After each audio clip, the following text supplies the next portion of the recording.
Commander Alex Rivers stood at the observation deck of the International Space Station, his eyes fixed on the massive display screen showing Jupiter's orbit. What had begun as a routine morning had transformed into humanity's most significant moment.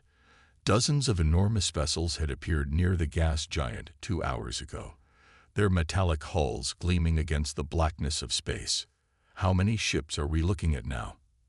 Alex asked, his voice steady despite the tension filling the room. Lieutenant Kate Boyd checked her tablet. 87, sir, and they're unlike anything in our database. The communication channels had exploded with activity. Every nation on Earth was scrambling to respond to what was clearly a first contact scenario. No human-made craft could approach those dimensions or appear so suddenly. The largest vessel measured nearly 5 miles in length. "They're moving inward," Kate announced. "Trajectory suggests they'll establish orbit around Earth within 6 hours." Alex nodded, his mind racing.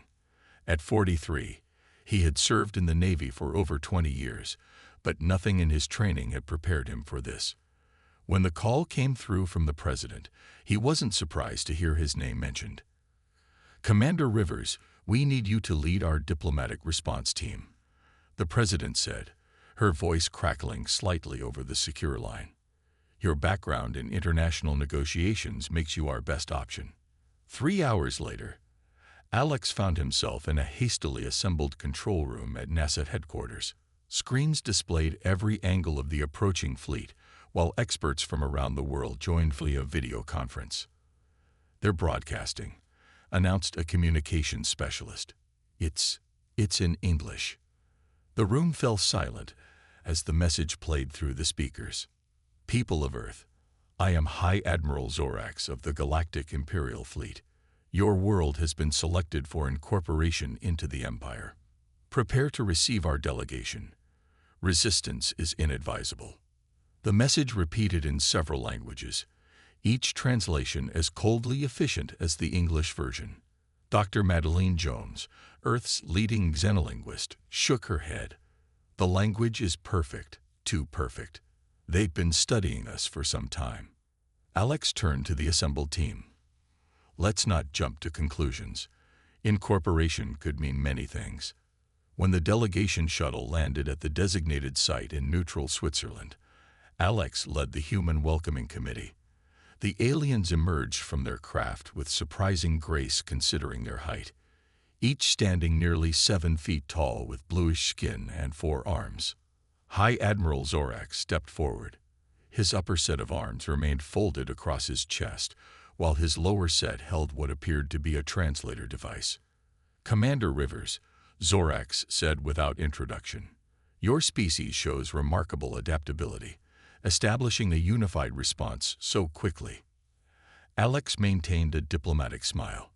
"We appreciate your recognition of our capabilities, Admiral. Earth welcomes peaceful contact with other civilizations." Zorax made a sound that might have been laughter. "Peace is guaranteed through proper hierarchy. The Empire brings order to thousands of worlds. Yours will benefit from our guidance." As the initial meeting progressed, the Empire's intentions became clear.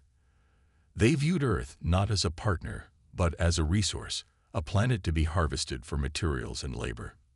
"Your civilization has potential," Zorax explained, "but you remain primitive by Imperial standards.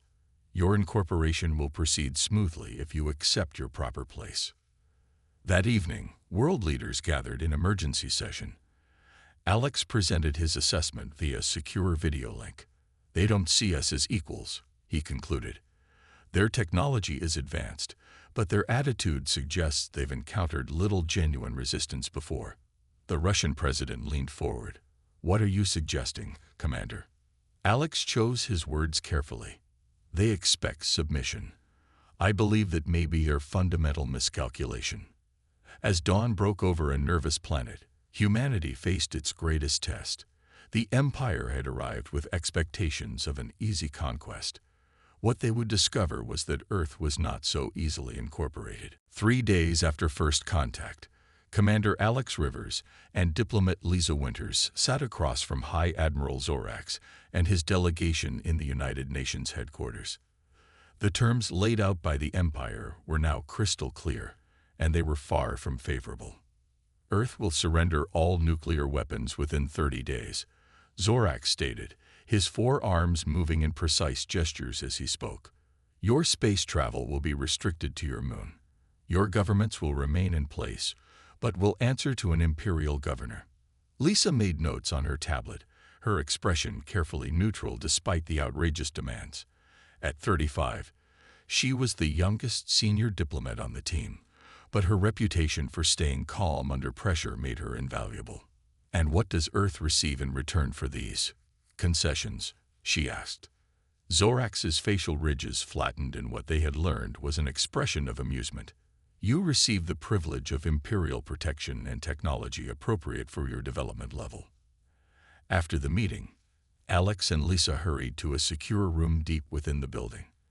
Representatives from 20 nations waited for their report. They want our resources, Alex explained, particularly rare earth metals, water, and what they call biological diversity. They've mentioned harvesting unique plant compounds several times. Lisa pulled up images on the main screen. These are worlds previously incorporated by the Empire. Our intelligence team managed to extract this data from their communications. The images showed planets with massive strip mines, oceans depleted by enormous harvesting ships, and native populations living in designated zones that looked suspiciously like labor camps.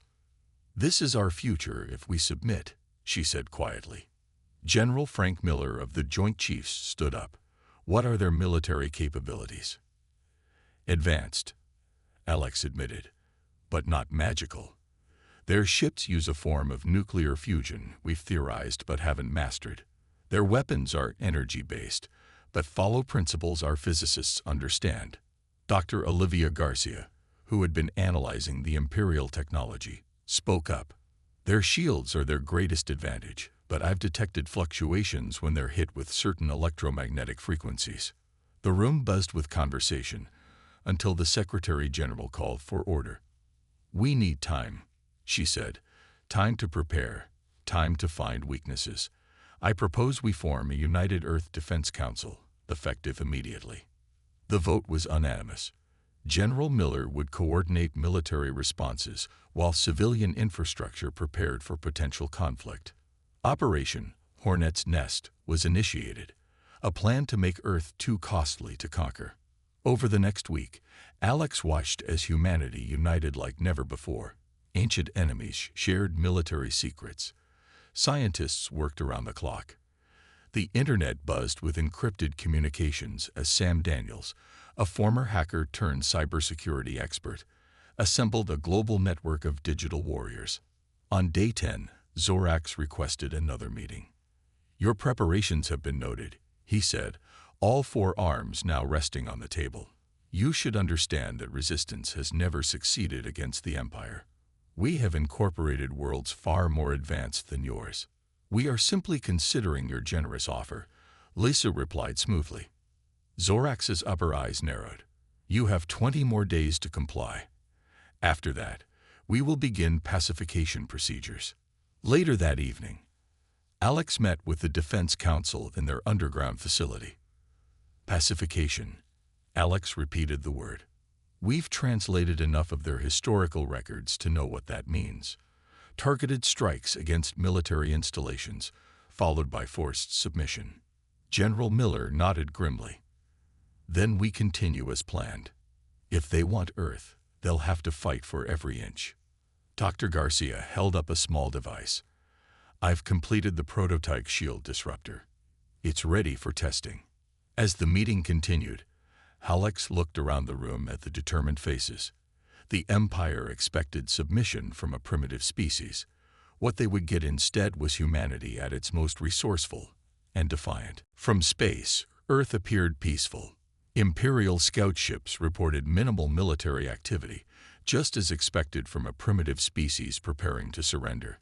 High Admiral Zorax watched the blue planet on his view screen with satisfaction. In 15 more days, this world would join the thousands already under Imperial control. What the Imperial sensors failed to detect was the hive of activity happening below ground, inside mountains, and beneath the oceans. Humanity was preparing, not surrendering. In a former salt mine converted to a research facility, Dr. Olivia Garcia worked with her team day and night. At 38, she had been leading quantum physics research before the aliens arrived. Now her expertise was focused on one goal: finding the Empire's weakness. "The frequency modulation is working," she announced, watching as her test device created visible flickers in a captured piece of Imperial shielding. Their shields operate on a predictable harmonic pattern. When hit with precisely timed pulses, they develop microscopic gaps. Her assistant pointed to the data readings. "But the window is only open for milliseconds." Olivia smiled. "That's all we need. Get this to the weapons division immediately." Across the world, existing military hardware was being modified. Missiles were fitted with new guidance systems. Fighter jets received special electromagnetic pulse generators. Submarines were equipped with prototype disruptors. Commander Alex Rivers led a different kind of mission. The U.S. Intrepid, a stealth submarine, silently approached one of the smaller Imperial vessels hovering over the Pacific Ocean. "Passive scans only," Alex ordered as they positioned themselves directly beneath the alien ship. "We need to record their communication patterns without being detected." For 6 hours, they collected data on the Imperial fleet's movement patterns, shift changes, and communications. What emerged was a picture of an overconfident force that had grown complacent from easy victories. "They're not even running active scans below 5,000 feet, Alex noted. "They don't consider our underwater capabilities a threat." Meanwhile, in a network of basements and abandoned buildings, Sam Daniels coordinated the largest hacking collective ever assembled. Thousands of coders worldwide were studying the digital signatures of Imperial communications. "Their systems are advanced but structured like a corporate network," Sam explained during a secure video briefing. "Hierarchical, with clear paths of authority. That gives us potential entry points." His team had already succeeded in briefly accessing low-level communications between Imperial ships. The next step was to develop programs that could inject false data or disrupt targeting systems when needed. Day 20 arrived. Zorax requested a progress report on Earth's disarmament. Lisa Winters met with him, presenting carefully prepared documents showing preliminary steps toward compliance. "As you can see, we've begun deactivating our defense systems as requested," she said, showing him satellite images of military bases where vehicles and equipment had been removed. What she didn't mention was that those same weapons had been relocated to hidden facilities. Zorax seemed pleased. "Your species shows wisdom in accepting the inevitable. The transition will be smoother than anticipated." "We are practical people," Lisa replied. "May I ask what plans the Empire has for our major cities?"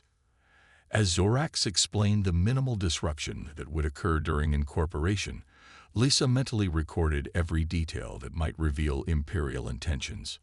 That night, the United Earth Defense Council reviewed their readiness. "The shield disruptors are deployed to all major military units," General Miller reported. "Civilian evacuation protocols are in place, but won't be activated until necessary." Alex shared the intelligence gathered from his mission. "They maintain a strict command structure. If we can disrupt their leadership, their response times slow significantly." The Secretary General looked at each person around the table. "Are we ready?" No one spoke immediately. They all understood what was at stake. "As ready as we'll ever be," Alex finally said. "The Empire expects sheep. In 9 days, they'll discover we're wolves." Day 29 arrived with a tense calm. The Imperial fleet maintained position above Earth's major cities, weapons systems ready but inactive. High Admiral Zorax stood on the bridge of his command ship, watching the main view screen with anticipation. In less than 24 hours, Earth would officially become part of the Empire. "Admiral, the humans have requested a direct communication link," reported his second-in-command. Zorax nodded. "Put them through. Let us hear their formal submission." The screen changed to show the United Nations General Assembly Hall. The Secretary General stood at the podium, flanked by representatives from every nation. Commander Alex Rivers and Lisa Winters were positioned just behind her. High Admiral Zorax, the Secretary General began, her voice clear and unwavering. For the past 30 days, we have considered your proposal for Earth to join the Galactic Empire. Zorax's upper arms crossed in satisfaction. After careful deliberation, she continued, humanity has reached its decision. She paused, looking directly into the camera. You are not welcome here. Murmurs of confusion spread through the Imperial Bridge. The nations of Earth hereby ban the Galactic Empire from our planet and the entire Sol system. You will remove your vessels immediately or face the consequences. Zorax stared in disbelief before breaking into what passed for laughter among his species. Your primitive weapons cannot harm our fleet. This defiance is both foolish and futile. The Secretary General remained composed. Our decision is final. Admiral, Earth will remain free. You have made a grave error, Zorax replied, his voice hardening. Since you reject our generous offer, a demonstration of imperial power is clearly necessary. He cut the transmission and turned to his weapons officer. Target their military installations in what they call North America. Limited strikes only. We don't want to damage valuable resources. Across Earth, hidden sensors detected the power surge in the Imperial weapon systems. In underground command centers, military officers watched their screens as the countdown began. General Miller spoke into his secure communication device. All units, Operation Hornet's Nest is now active. I repeat, Hornet's Nest is active. The first Imperial strike ships descended through the atmosphere, weapon systems charging. They expected no meaningful resistance.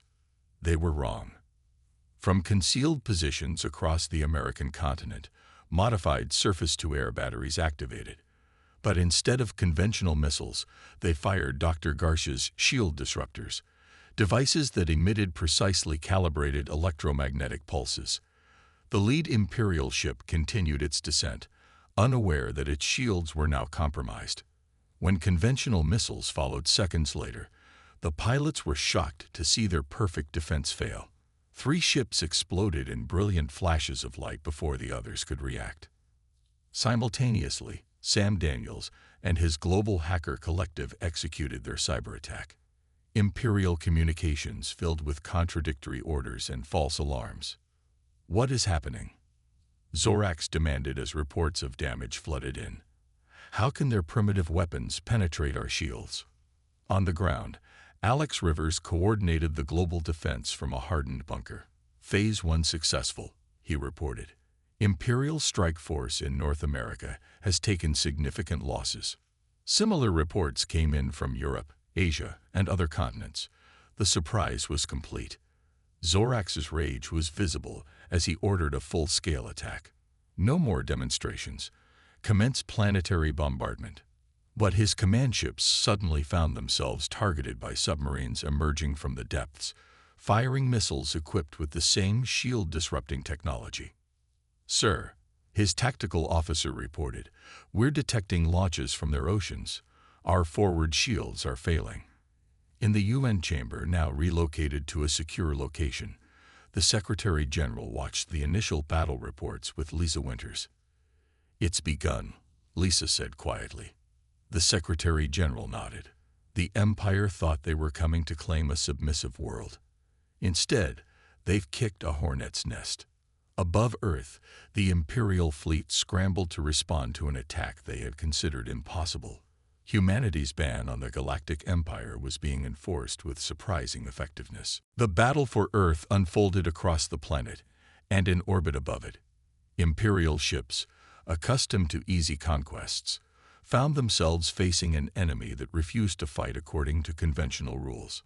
Commander Alex Rivers stood on the bridge of the U.S. Defiant, a retrofitted nuclear submarine now serving as an unconventional attack vessel. Its traditional missile tubes had been modified to house Dr. Garcia's shield-disrupting weapons. Bring us up to periscope depth, Alex ordered. Target the command vessel in Sector 4. The Defiant silently rose through the dark Pacific waters. Above them, An Imperial cruiser hovered, its attention focused on bombarding coastal military installations. "They still don't understand our capabilities," his executive officer remarked. Alex nodded. "That's our advantage." Fire disruptors 1 through 3. The submarine shuddered slightly as the devices launched upward.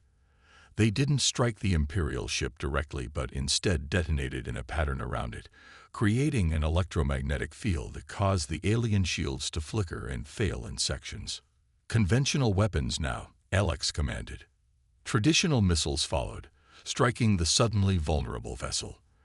The explosion illuminated the night sky as the massive ship lost control and crashed into the ocean miles from any populated area.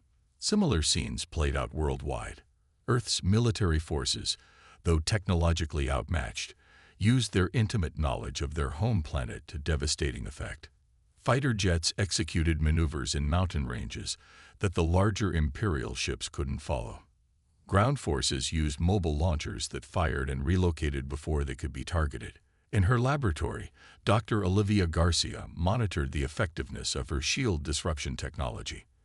"They're adapting," she warned over the secure channel. "The frequency modulation needs to change every 3 minutes now instead of 5.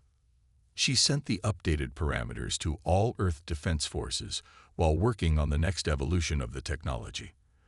The battle had become a race between Imperial adaptability and human ingenuity.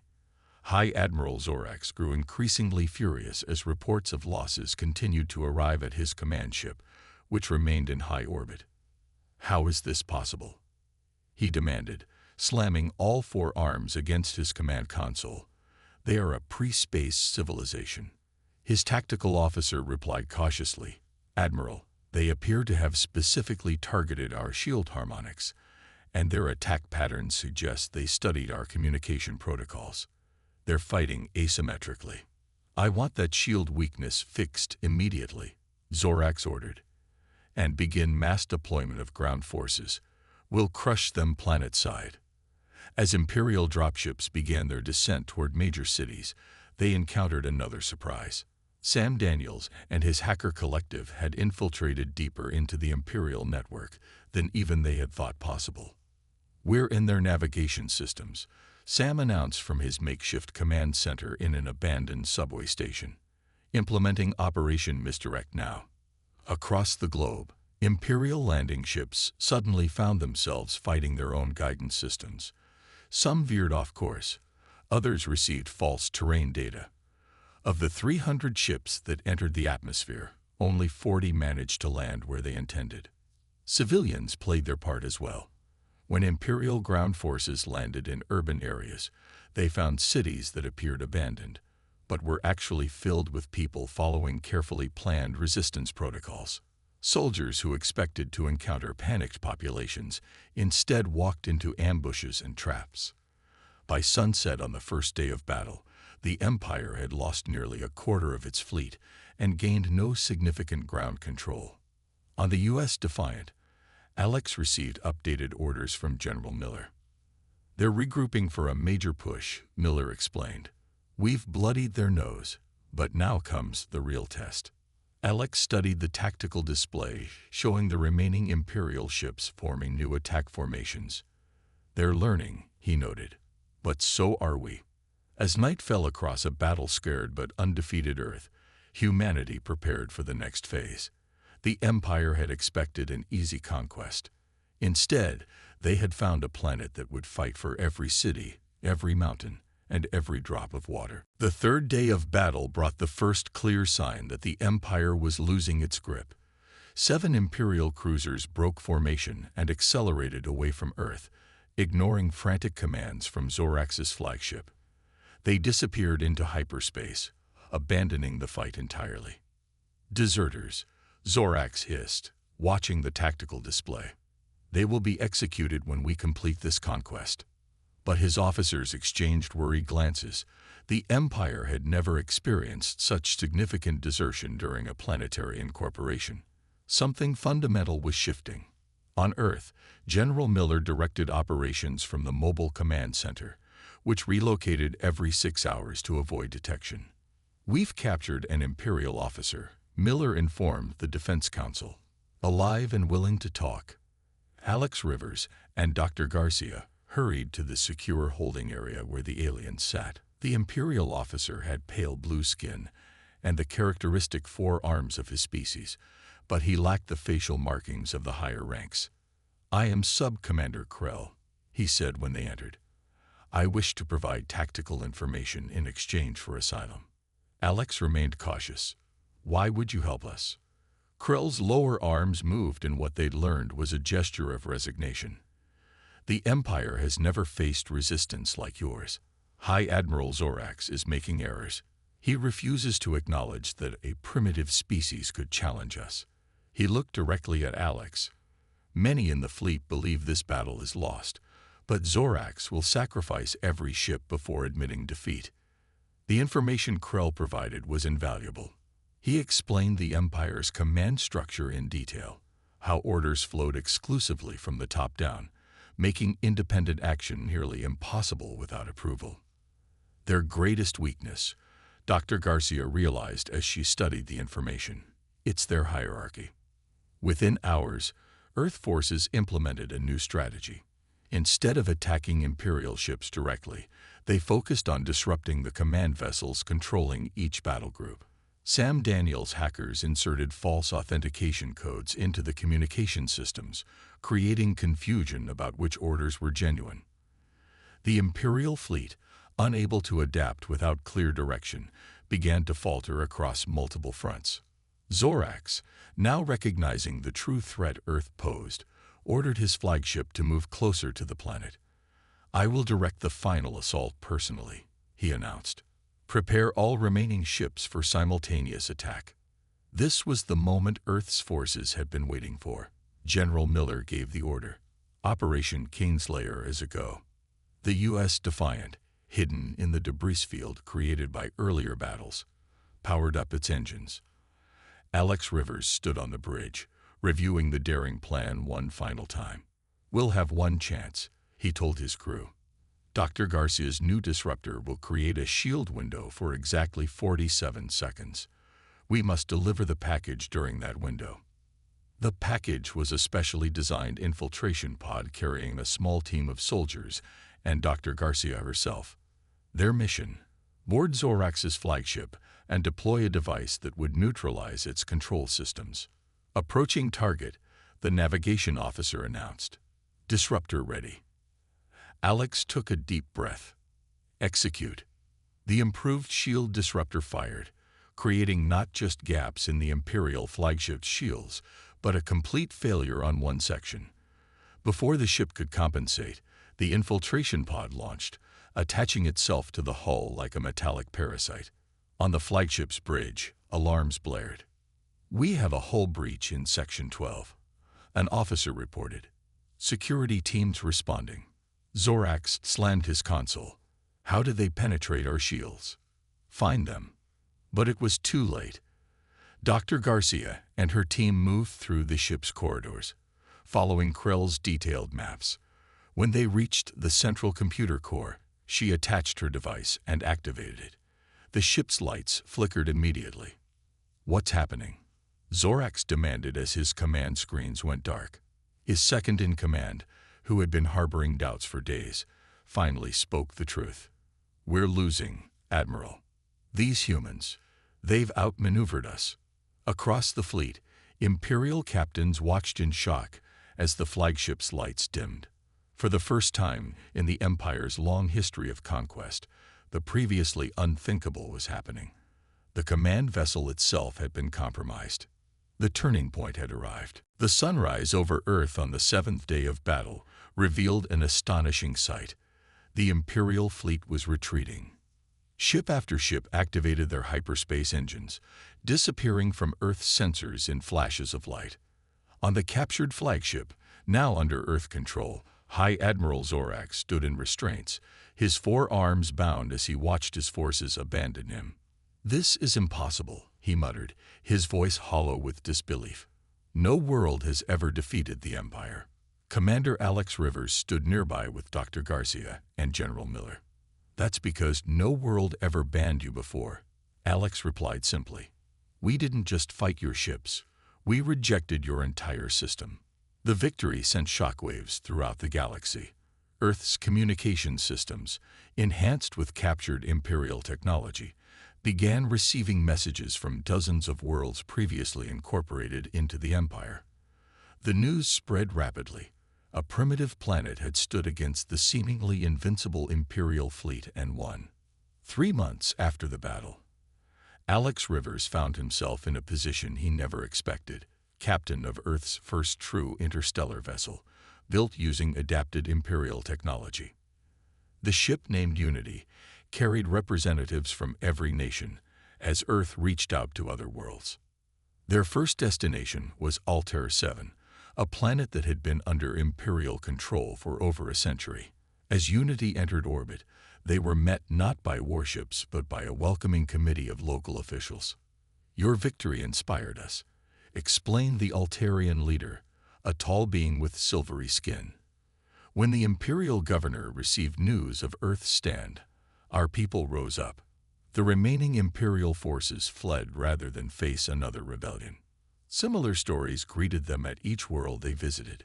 The Empire, faced with uprisings on multiple fronts, was collapsing under its own weight. Centuries of rule through fear proved unsustainable once that fear was broken. Back on Earth, Lisa Winters led the diplomatic effort to establish a new interstellar organization. Representatives from 20 formerly subjugated worlds met in Geneva to sign the founding charter of the Galactic Confederation. Unlike the Empire, this confederation will be built on mutual respect and autonomy, Lisa declared at the signing ceremony. Each world maintains its independence while joining in common defense and cooperation. The principles that guided the new organization were straightforward: no interference in internal affairs, shared technology for mutual benefit, and collective security against threats. It was everything the Empire was not. 6 months after the battle, a special tribunal convened on the neutral world of Proxima Centauri. Imperial leaders who had been captured or surrendered faced justice for crimes against countless species. Zorax himself stood trial for ordering the destruction of entire civilizations that had resisted incorporation. The Empire believed might made right, the Chief Justice stated during the verdict. "Today, we establish that rights cannot be taken by might." A year after Earth banned the Galactic Empire, Alex Rivers stood on the observation deck of a newly constructed space station orbiting Venus. The facility served as headquarters for the Confederation's defense force, with ships from a dozen worlds docked at its many ports. Dr. Garcia joined him, her scientific team now leading a multi-species research initiative. "Did you ever imagine this is where we'd end up when they first appeared over Jupiter?" she asked. Alex shook his head. "I was just hoping we'd survive. I never thought we'd lead a galactic revolution." Sam Daniels, now heading the Confederation's cybersecurity division, entered with fresh data on his tablet. Latest reports show the last Imperial strongholds have fallen. The galaxy is officially Empire-free. As they watched ships from various worlds come and go from the station, General Miller, now Admiral Miller of the Confederation Defense Force, joined them. "Word from our scouts is that there are still hundreds of worlds we haven't contacted yet," Miller said. "Some were never reached by the Empire. Others were abandoned as not worth the trouble." "Then we have work to do," Alex replied. "Not to conquer or incorporate, but to invite and include." The message that had started with Earth's defiant ban, "You are not welcome here," had transformed into something greater. Throughout the galaxy, freedom was replacing tyranny, cooperation was replacing subjugation, and the right of all beings to determine their own fate was becoming the new galactic order. Earth hadn't just banned an empire. It had changed the stars themselves. 5 years after the fall of the Galactic Empire, Earth had transformed from an isolated world to the heart of a growing interstellar community. The Confederation now included over 50 planets, each maintaining their own culture and governance, while participating in a shared defense and knowledge exchange program. Commander Alex Rivers, now Admiral Rivers, stood on the bridge of the Confederation flagship Horizon as it approached a previously uncontacted star system. Long-range scans had detected signs of an advanced civilization, but one that had somehow remained hidden from Imperial detection. "Entering standard orbit," announced the pilot, a woman from one of the first worlds to join the Confederation after Earth's victory. Alex nodded. "Let's see who our new neighbors are." The view screen showed a beautiful blue-green world with 3 small moons. Surface scans revealed sprawling cities built in harmony with the natural environment. Technology and nature coexisting rather than competing. "We're receiving a transmission," said the communications officer. A face appeared on screen, humanoid but with distinct ridges along the forehead and silvery eyes. "Greetings, visitors. I am Guardian Vela of Nebulon. We've been watching your approach." Alex stepped forward. "I'm Admiral Rivers of Earth, representing the Galactic Confederation. We come in peace and friendship." Vela studied him carefully. "Earth, the world that destroyed the Empire. Your reputation precedes you." Hours later, Alex sat with Dr. Garcia in a spectacular meeting hall on Nebulon's surface. The ceiling was transparent crystal, revealing the star-filled sky above. "We've known about the Empire for centuries," Vela explained as she joined them. "Our ancestors developed technology to shield our world from detection." "You hid an entire planet?" Dr. Garcia asked, impressed. Vela nodded. "We observed the Empire's expansion and chose isolation over subjugation. But now," she smiled, "your Confederation offers something different." What the Nebulonians revealed next stunned the Earth delegation. Their society had developed technology far beyond what the Empire had achieved, including sustainable energy systems, advanced medicine, and ecological engineering that could restore damaged planets. "Why share this with us now?" Alex asked. "Because of how you won," Vela replied. "The Empire would have used our technology to conquer more worlds. You banned the Empire not to take its place, but to free others." Back on Earth, Lisa Winters, now serving as the Confederation's Secretary General, received Alex's report with amazement. "They want to join?" she asked during their secure transmission. Alex nodded. "And more than that, they want to help. There are dozens of worlds damaged by Imperial exploitation. The Nebulonians believe they can heal them." Within months, joint Confederation Nebulon teams were working on formerly devastated planets. Barren mining worlds saw their first new growth in generations. Polluted atmospheres began to clear. Species thought extinct reappeared from carefully preserved genetic banks. On a planet once strip-mined to its core by Imperial harvesters, Sam Daniels watched as Nebulon engineers activated devices that accelerated natural restoration processes. "It's like watching centuries of healing happen in minutes," he remarked to a Nebulon scientist. "The Empire destroyed," the scientist replied. "We prefer to create." The greatest revelation came a year later.